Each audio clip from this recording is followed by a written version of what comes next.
আসসালামু আলাইকুম প্রিয় নবম শ্রেণীর শিক্ষার্থী বন্ধুরা, বনশ্রী আদর্শ বিদ্যানিকেতন স্কুল কর্তৃক আয়োজিত BA/BS অনলাইন টিউটোরিয়াল ক্লাসে আবার তোমাদের সবাইকে আমন্ত্রণ জানাচ্ছি। আমি মোহাম্মদ আবুল হাসান। আজকে আমরা পদার্থবিজ্ঞান বইয়ের চতুর্থ অধ্যায় কাজ, ক্ষমতা ও শক্তি এই অধ্যায়টি নিয়ে আলোচনা করব। আজকে হচ্ছে এটার প্রথম পর্ব। আজকে আমরা এই অধ্যায়ে যে বিষয়গুলো নিয়ে আলোচনা করব, চলো বন্ধুরা প্রথমেই জেনে নিই আমাদের আজকের আলোচ্য বিষয়গুলো কি কি। প্রথমে রয়েছে কাজ কি, কাজের একক ও মাত্রা কি, 20 জুল কাজ বলতে কি বুঝো, ধনাত্মক কাজ এবং ঋণাত্মক কাজ, অর্থাৎ কাজের প্রকারভেদ। আমাদের এই অধ্যায়টা মূলত তিনটা ভাগে ভাগ করা হয়েছে। একটা অংশ হচ্ছে কাজ, একটা অংশ হচ্ছে শক্তি এবং একটা অংশ হচ্ছে ক্ষমতা। তো আজকে আমরা কাজ অংশটা নিয়ে আলোচনা করব, সম্পূর্ণ অংশটা ইনশাআল্লাহ। তো প্রথমে আসো, কাজ বলতে আমরা কি বুঝি। স্বাভাবিকভাবে আমাদের দৈনন্দিন জীবনে কাজ বলতে সাধারণত আমরা বুঝি কোনো কিছু করাকেই আমরা কাজ বলি, কিন্তু প্রকৃতপক্ষে পদার্থ বিজ্ঞানের ভাষায় কাজের সংজ্ঞাটা একটু অন্যরকম। যেমন কাজের সংজ্ঞাটা আমরা এইভাবে বলতে পারি, দেখো, কোনো বস্তুর উপর বল প্রয়োগ করলে যদি বস্তুটির সরণ ঘটে, তবে বল ও বলের দিকে সরণের উপাংশের গুণফলকে কাজ বলে। আমি আবার বলছি, কোনো বস্তুর উপর বল প্রয়োগ করলে যদি বস্তুটির সরণ ঘটে, তবে বল ও বলের দিকে সরণের উপাংশের গুণফলকে কাজ বলা হয়। এখানে তোমাদের কাছে সংজ্ঞাটা পড়ে খুবই কঠিন মনে হতে পারে, কারণ তোমরা ক্লাস সিক্সে যখন বা সিক্সের দিকে, সিক্সে তোমরা যখন কাজের সংজ্ঞা পড়েছো তখন এইভাবে পড়েছিলে, বল ও সরণের গুণফলকে কাজ বলে। সো এইটাকে আরো ভালো করে আইডেন্টিফাই করার জন্য আমাদের সংজ্ঞাটা এইভাবে লেখাটা জরুরি। তাহলে আসো আমরা আগে দেখে নেই যে এই সংজ্ঞাতে কি কি অংশগুলো আমাদের জানতে হবে। যেমন ধরো, বল প্রয়োগ করা, এক নম্বর কাজ হচ্ছে বল প্রয়োগ করতে হবে, সরণ ঘটতে হবে এবং বল ও বলের দিকে সরণের উপাংশের গুণফল। এই উপাংশ শব্দটা তোমাদের কাছে একবারেই নতুন একটি বিষয়। উপাংশ বা কম্পোনেন্ট জিনিসটা কি? ধরো আমি এখানে একটা চিত্র এঁকে রেখেছি, দেখো এখানে এটা একটা বস্তু। এই বস্তুটির উপরে আমরা এই দিক বরাবর, অর্থাৎ বাঁ দিক থেকে ডান দিক বরাবর একটা বল প্রয়োগ করলাম F। তাহলে স্বাভাবিকভাবেই আমাদের যা মনে হতে পারে যে এই বস্তুটা তখন এই দিকে সরে যাবে, কিন্তু কখনো কখনো এইটা হয় যে প্রয়োগ বিন্দু থেকে বলের দিকে সরণ না হয়ে বলের দিক হচ্ছে এইটা, এর সাথে একটা নির্দিষ্ট কোণে, অর্থাৎ ধরে নিই আমরা থিটা কোণে বস্তুটা এই বরাবর যাচ্ছে। খেয়াল করো, খুব মনোযোগ দিয়ে এইটা যদি বুঝতে পারো তাহলে সব ধরনের কাজ তুমি বুঝতে পারবে, এবং এখানে যে ধনাত্মক কাজ, ঋণাত্মক কাজ রয়েছে এটাও তুমি খুব ভালোভাবেই বুঝতে পারবে ইনশাল্লাহ। তাহলে একটা বস্তুর উপর যখন আমরা বল প্রয়োগ করলাম, যেই দিকে বল প্রয়োগ করলাম সেই দিক বরাবর না গিয়ে যদি সেই বলের দিকের সাথে একটা নির্দিষ্ট কোণ করে বস্তুটা সরণ ঘটে, সেই ক্ষেত্রে খেয়াল করো, ধরে না আমরা বস্তুটা এইখান থেকে এই পর্যন্ত গিয়েছে এবং এটাকে আমরা ধরে নিলাম ধরো S। এটা আমরা নাম দিতে পারি, ধরো A, এই বিন্দুটার নাম দিলাম B, অর্থাৎ বস্তুটা A থেকে B পর্যন্ত সরণ ঘটেছে। এখন আমাদের যে কাজটা করতে হবে, উপাংশ বা কম্পোনেন্ট জিনিসটা তোমাকে বুঝতে হবে। তোমাদের এসএসসি লেভেলে আমাদের উপাংশ সম্পর্কে জাস্ট এতটুকু ধারণা থাকলেই চলবে, সেটা হচ্ছে যে দেখো, আমি যদি এইখান থেকে একটা লম্ব অঙ্কন করি এইটার উপরে, অর্থাৎ বলের দিকের উপরে যে রেখাটা, এর উপরে যদি আমি একটা লম্ব অঙ্কন করি, তাহলে কিন্তু এটা একটা সমকোণী ত্রিভুজ হয়ে গেল, তাই না? যেহেতু লম্ব অঙ্কন করেছে, আমরা জানি যে এই ত্রিভুজের একটি করে সমকোণ, সেটাকে বলা হয় হচ্ছে সমকোণী ত্রিভুজ। তাহলে এটা কিন্তু 90 ডিগ্রি হয়ে যাচ্ছে, তাই না বন্ধুরা? এখন এইটা হচ্ছে তার উপাংশ, মনে রাখবে, এটা হচ্ছে তার অনুভূমিক উপাংশ বা বলের দিকে যাচ্ছে সেই উপাংশটা, কম্পোনেন্টটা। তাহলে আমাদেরকে এই অংশটার মান বের করতে হবে। ধরো আমরা এই অংশটার মান ধরে নিলাম x। ওকে, তাহলে এই সমকোণী ত্রিভুজে দেখো এই অতিভুজ, আচ্ছা আমরা জানি কিন্তু যে সমকোণের বিপরীত বাহু হচ্ছে কি? অতিভুজ, তাই না? আর কোণ সংলগ্ন বাহুটাকে আমরা বলি হচ্ছে ভূমি, আর কোণের বিপরীত বাহু হচ্ছে লম্ব। সেই হিসেবে তোমরা ম্যাথে খুব ভালো করে এগুলো জানো, তোমরা ত্রিকোণমিতিতে পড়েছো। সো আমি আর ওই দিকে যাব না। এখানে এটা হচ্ছে অতিভুজ আর এটা হচ্ছে ভূমি। আমরা কিন্তু জানি অতিভুজ আর ভূমির মধ্যে যে ত্রিকোণমিতিক অনুপাতটি রয়েছে সেটি হচ্ছে cos থিটা। তাহলে দেখো আমরা লিখতে পারি cos theta is equal two, কি জানি কবরে ভূত আছে আমরা এভাবে পড়েছিলাম তাই না, তাহলে ভূমি বাই অতিভুজ, তাহলে ভূমি হচ্ছে কত x আর অতিভুজ হচ্ছে s। তাহলে দেখো আমরা কিন্তু লিখতে পাচ্ছি x ইকুয়াল টু হচ্ছে s cos থিটা।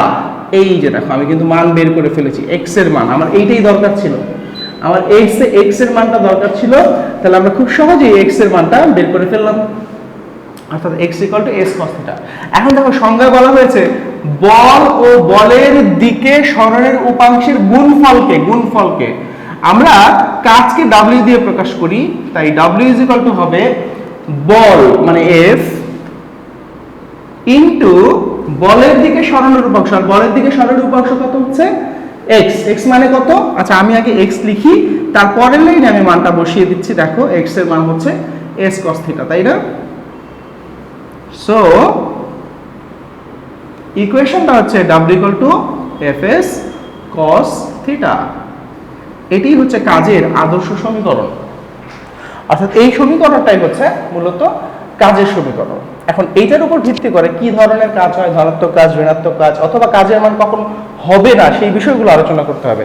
সো আশা করি এতটুকু তোমরা বুঝতে পেরেছো যে কোনো বস্তুর উপর বল প্রয়োগ করলে যদি বস্তুটি সরণ ঘটে তবে বল ও বলের দিকে সরণের উপাংশ, বল আর এক্সটা হচ্ছে বলের দিকে সরণের উপাংশ, এই দুইটার গুণফলই হচ্ছে কাজ।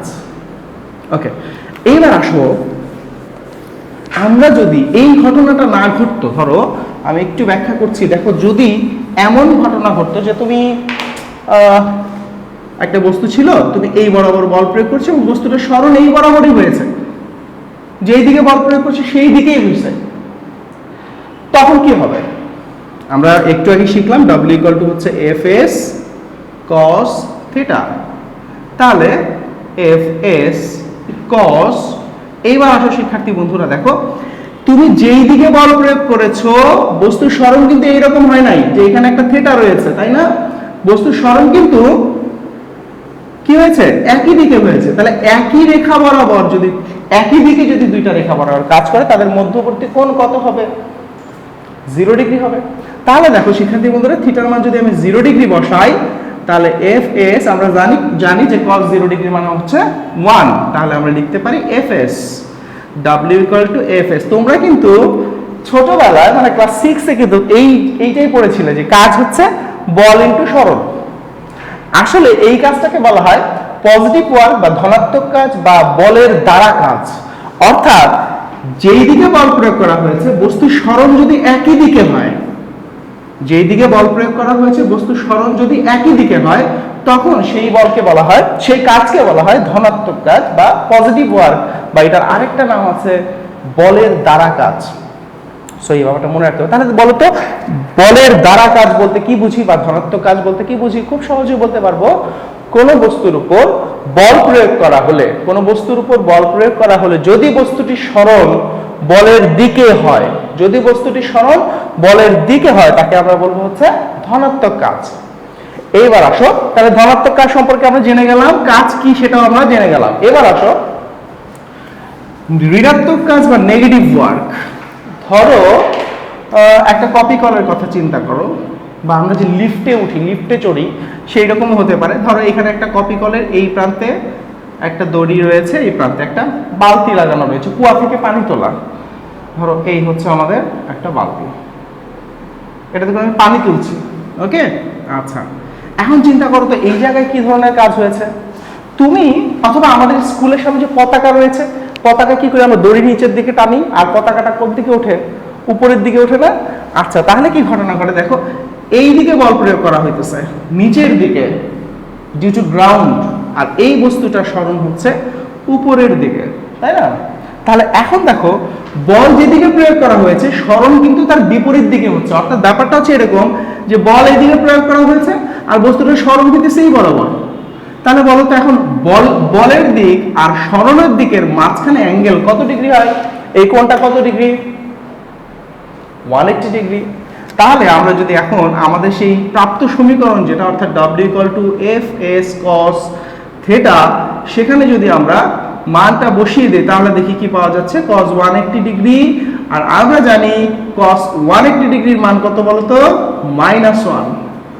সো আমরা বলতে পারি মাইনাস, এখানে কসটা থাকছে না কারণ আমি এখানে মান বসিয়ে দিয়েছি, cos 180 ডিগ্রি মানে -1, তাহলে হচ্ছে fs। দেখো w হচ্ছে -fs। তার মানে এটাকে আমরা বলবো হচ্ছে নেগেটিভ ওয়ার্ক বা ঋণাত্মক কাজ বা বলের বিরুদ্ধে কাজ, বলের বিরুদ্ধে কাজ বলবো। ওকে, তাহলে বলের বিরুদ্ধে কাজের সংজ্ঞাটা হবে এরকম, কোন বস্তুর উপর বল প্রয়োগ করা হলে যদি বস্তুটি সরণ বলের দিকের বিপরীত দিকে হয়, অর্থাৎ যেই দিকে বল প্রয়োগ করা হয়েছে তার বিপরীত দিকে হয়, তখন সেই কাজকে আমরা বলবো ঋণাত্মক কাজ বা নেগেটিভ ওয়ার্ক। আলোচ্য বিষয়ের বাইরের আরেকটি বিষয় নিয়ে আমি আলোচনা করতে চাচ্ছি। ধরো তোমাকে বলা হলো যে কাজ কখন শূন্য হয়, তোমার একটা প্রশ্ন আসতে পারে এরকম অনুধাবনমূলক প্রশ্ন, যে কাজের মান কখন শূন্য হয় বা কাজের পরিমাণ কখন শূন্য হয়। আচ্ছা,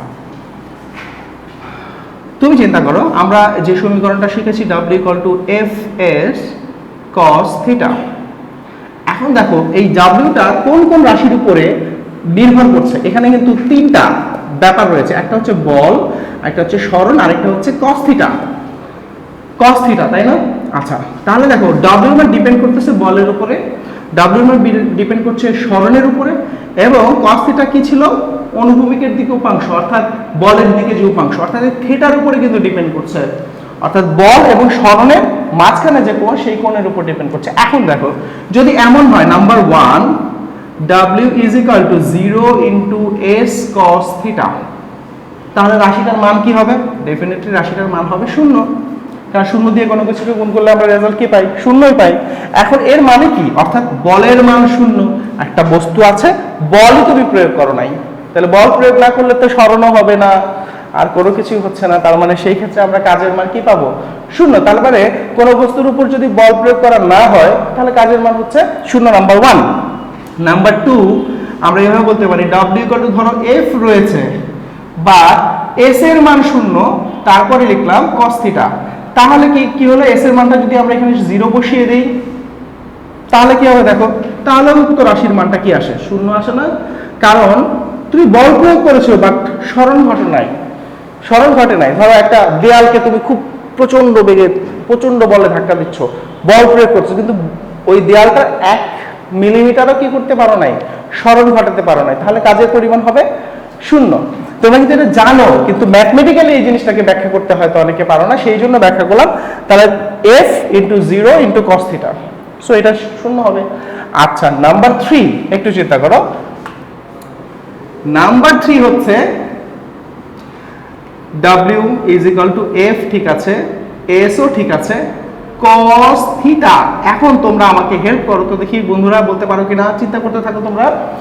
cos কত ডিগ্রির মান 0, অর্থাৎ থিটার মান কত বসালে এটার মান 0 আসে? হ্যাঁ, রাইট। যদি আমরা এখানে 90 ডিগ্রি বসাই, তাই না, 90 cos 90 এর মান 0। আচ্ছা, তাহলে কি আসবে, f s into cos 90 মানে হচ্ছে 0, তার মানে টোটাল রাশিটার মান চলে আসছে 0। এই ব্যাপারটা একটু বুঝতে হবে তোমাকে। দেখো যদি এমন হয় কোন একটা বস্তুর উপরে তুমি এই বরাবর বল প্রয়োগ করেছো, কিন্তু বস্তুটা সরণ হয়েছে এই বরাবর, তাহলে তাদের মাঝখানে কোণটা কত ডিগ্রি হয়? 90 ডিগ্রি। তাহলে কিন্তু কোনো কাজ হবে না। আসলে কি কাজ হবে না? আমাদের দেখে মনে হবে যে হ্যাঁ কাজ হচ্ছে, কিন্তু প্রকৃতপক্ষে পদার্থবিজ্ঞানের ভাষায় এটা আসলে কোনো কাজ হয়নি। যেমন এরকম একটা উদাহরণ তোমাদের দিতে পারি, যেমন পৃথিবী, সূর্যকে কেন্দ্র করে যে পৃথিবী ঘুরছে, এই ক্ষেত্রে কিন্তু পৃথিবী যে এত বল এত বেগে ঘুরছে, তারপরে এখানে কোনো কাজ হয় না, কারণ পৃথিবীর কেন্দ্রের দিকে যে সেন্ট্রিপিটাল ফোর্স আর সূর্যের দিকে যে সেন্ট্রিপিটাল ফোর্স আর পৃথিবীর যে গতির দিক বৃত্তের স্পর্শক বরাবর, এটা মধ্যবর্তী কোণ 0 ডিগ্রি হয়, তাই এই ক্ষেত্রে কোনো কাজ হয় না। এই ব্যাপারগুলো আরো ডিটেইল তোমরা সামনের ক্লাসে জানতে পারবে ইনশাআল্লাহ। সো এই তিনটা ক্ষেত্রে আমরা বলতে পারি কাজের মান হচ্ছে 0। তাহলে কাজ কখন 0 হয় এই ব্যাপারটিও জানা প্রয়োজন। এবার আসো কাজের একক এবং মাত্রা নিয়ে আলোচনা করব। আমরা ইতোমধ্যে যখনই আমরা কাজ নিয়ে আলোচনা করব, আমরা সাধারণত ধনাত্মক কাজ নিয়ে আলোচনা করি, দেখো আমরা এইমাত্র শিখলাম যে কাজ মানে হচ্ছে কি, কাজ মানে হচ্ছে বল ইনটু সরণ। তাহলে খুব সিম্পলি আমরা জানি যে তৃতীয় অধ্যায়ে আমরা পড়েছি বলের ইউনিট হচ্ছে নিউটন আর সরণের ইউনিট হচ্ছে মিটার। তাহলে নিউটন আর মিটার বলের একককে আমরা বলতে, কাজের একককে আমরা বলতে পারি নিউটন মিটার, অথবা আমরা বলতে পারি জুল, শুধু জুলও বলা যায়। অর্থাৎ এখান থেকে আমরা একটা জিনিস ক্লিয়ার হলাম যে 1 newton metre is equal to হচ্ছে 1 জুল। এই তথ্যটা কিন্তু তোমাদের মনে রাখতে হবে, কারণ এমসিকিউতে মাঝে মাঝে প্রশ্নটা আসে যে 1 নিউটন মিটার সমান কত জুল, অথবা 20 নিউটন মিটার সমান কত জুল, 20 জুল হবে। ওকে, সো বল ইনটু সরণ মানে নিউটন মিটার, যেটাকে আমরা সংক্ষেপে বলতে পারি জুল। আরও একটা ইউনিট ইউজ করা যায় ইচ্ছা করলে, সেটা হচ্ছে বলের একবারে আসল যে এককটা রয়েছে, বল মানে ভর ইনটু ত্বরণ, অর্থাৎ KG metre per second square into second দিয়েও আমরা বের করতে পারি। এইটা হচ্ছে কাজের একক। কাজের মাত্রা যদি আমরা বের করতে চাই, কাজের মাত্রা, তাহলে একইভাবে কাজ ইকুয়াল টু হচ্ছে বল ইনটু সরণ। তাহলে বলের মাত্রা কি? বলের মাত্রা হচ্ছে ভর ইনটু ত্বরণের মাত্রা, আর ভরের মাত্রা হচ্ছে m, আর ত্বরণের মাত্রা হচ্ছে lt ইনভার্স 2 ইনটু সরণ হচ্ছে আবার l। তাহলে আমরা কি পাচ্ছি? m l square t inverse 2। So এটা হচ্ছে কাজের মাত্রা w। এখানে অবশ্যই একটি থার্ড ব্র্যাকেট ইউজ করতে হয়, তোমরা জানো। সো কাজের মাত্রা হচ্ছে ml স্কয়ার t ইনভার্স 2। আমি আরেকবার বলছি, দেখো বল মানে কি? ভর ইনটু ত্বরণ। তাহলে ভরের মাত্রা হচ্ছে m, আর ত্বরণের মাত্রা হচ্ছে lt ইনভার্স 2, আর সরণের মাত্রা আমরা জানি l। তাহলে দেখো সূচকের নিয়ম অনুযায়ী l আর l গুণ করলে l স্কয়ার হয়ে যায়, t ইনভার্স 2 থাকে। এবং বাম পাশে অবশ্যই আমরা যেই রাশিটা দিয়ে, যেই সিম্বল দিয়ে আমরা প্রকাশ করি w, সেটা অবশ্যই একটা থার্ড ব্র্যাকেট দিতে হবে। সো এটা ছিল বলের একক এবং মাত্রা। এবার আসো আরেকটা অনুধাবনমূলক প্রশ্ন তোমাদের পরীক্ষাতে আসে, সেটি হচ্ছে যে কাজের পরিমাণ। ধরো এখানে যে প্রশ্নটা আমি লিখেছি যে 20 জুল কাজ বলতে কি বুঝো? দেখো এরকম প্রশ্ন আছে যে কাজের পরিমাণ,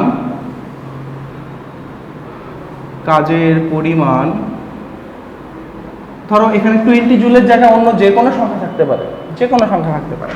ধরো আমি 20 জুলই লিখলাম। 20 জুল বলতে কি বুঝো? দেখো অনুধাবনমূলক প্রশ্ন, এখানে কিন্তু অনুধাবনমূলক প্রশ্নের মধ্যে জ্ঞানমূলক অংশ রয়েছে, তাই না? আমরা সৃজনশীল প্রশ্ন পদ্ধতি সম্পর্কে জানি, অনুধাবনের মধ্যে কিন্তু একটা জ্ঞানমূলক অংশ রয়েছে। তাই প্রথমে যে কাজটা করতে হবে আমাদের, আসলে কাজ কাকে বলে এই সংজ্ঞাটা আমাদের দিতে হবে। যে কোনো বস্তুর উপর বল প্রয়োগ করলে যদি বস্তুটির বলের দিকে সরণ ঘটে, বলের দিকেই যদি সরণ ঘটে, তাহলে বল এবং সরণের গুণফলকে আমরা কাজ বলতে পারি। সংজ্ঞাটা দেওয়ার পরে আমরা লিখব যে আমরা কাজের সংজ্ঞা থেকে জানি w ইকুয়াল টু হচ্ছে fs, ধনাত্মক কাজের ক্ষেত্রে w ইকুয়াল টু fs। তাহলে এই f এবং s এই দুইটার গুণফল হতে হবে আমার কত? 20। অর্থাৎ আমি এভাবে যদি বলি যে f এবং s এই দুইটা যদি গুণ করে আমাকে মান বের করতে হবে 20, অর্থাৎ 20। এখন দেখো যদি এই যে 20 আমরা কিভাবে করতে পারি, আমরা যদি এইভাবে ধরি, f এর মান যদি 1 ধরি, s এর মান যদি 20 ধরি, তাহলে 20 আর 1 গুণ করলে কত হয়? 20। কেউ যদি বলে না স্যার আমি f কে 20 ধরবো, s কে আমি 1 ধরবো, সেটাও সঠিক। কেউ যদি বলে না স্যার এইভাবেও না, আমি যদি এটাকে যে আমরা ইয়ে করবো, গুণনীয়কগুলো বের করি, আমি যদি এইভাবে বলি যে f এর মান ধরবো 4 আর s এর মান ধরবো 5, তাও হবে। কেউ যদি বলে এটা ধরবো 5, এটা ধরবো 4, বিভিন্নভাবে ব্যাখ্যা করা যায়। তবে সাধারণত আমরা যখন এটা লিখবো, তখন যে কাজ করবো, আমরা এই দুইটা রাশি ব্যবহার করবো, একটা ইউনিট ইউজ করব। এটাও কিন্তু ভুল না, এভাবেও লেখা যায়, বাট আমরা এইটাই ব্যবহার করব। কি করব? অর্থাৎ বলের মান 1 আর সরণ হবে 20, অথবা বলের মান হবে 20, সরণ হবে 1। তাহলে কথাটা আমরা এভাবে বলবো যে কাজের পরিমাণ 20 জুল বলতে বোঝায় কোন বস্তুর উপর 1 নিউটন বল প্রয়োগ করলে বস্তুটির সরণ হবে 20 মিটার। কোন বস্তুর উপর 1 নিউটন বল প্রয়োগ করলে বস্তুটির সরণ হবে 20 মিটার। অথবা কেউ এভাবে লিখতে পারো যে কাজের পরিমাণ 20 জুল বলতে বোঝায় কোন বস্তুর উপর 20 নিউটন বল প্রয়োগ করলে সেই বস্তুটির সরণ হবে 1 মিটার। তোমরা দুইটা কথা লিখবা এইভাবে নাম্বার করে, রোমান ভাষায় 1 2 দিয়ে সুন্দর করে লিখে দিবে। 1 নাম্বার লিখবে কোন বস্তুর উপর 1 নিউটন বল প্রয়োগ করলে তার সরণ হবে 20 মিটার। 2 নম্বরে লিখবে কোন বস্তুর উপর 20 নিউটন বল প্রয়োগ করলে তার সরণ হবে 1 মিটার। সো এই ব্যাপারগুলো যদি একটু মনে রাখো, আমার মনে হয় কাজ থেকে আর তেমন কোনো প্রশ্ন তোমাদের না বোঝার কথা না ইনশাল্লাহ। তারপরেও ভিডিওটা বারবার প্রয়োজনে দেখো, দেখে তোমরা বাসায় পড়াশোনা করো। এর পরের ভিডিওতে আমরা শক্তি নিয়ে আলোচনা করব, অনেক ধরনের শক্তি রয়েছে। ঠিক আছে, সবাই ভালো থাকো, সুস্থ থাকো, আল্লাহ হাফেজ।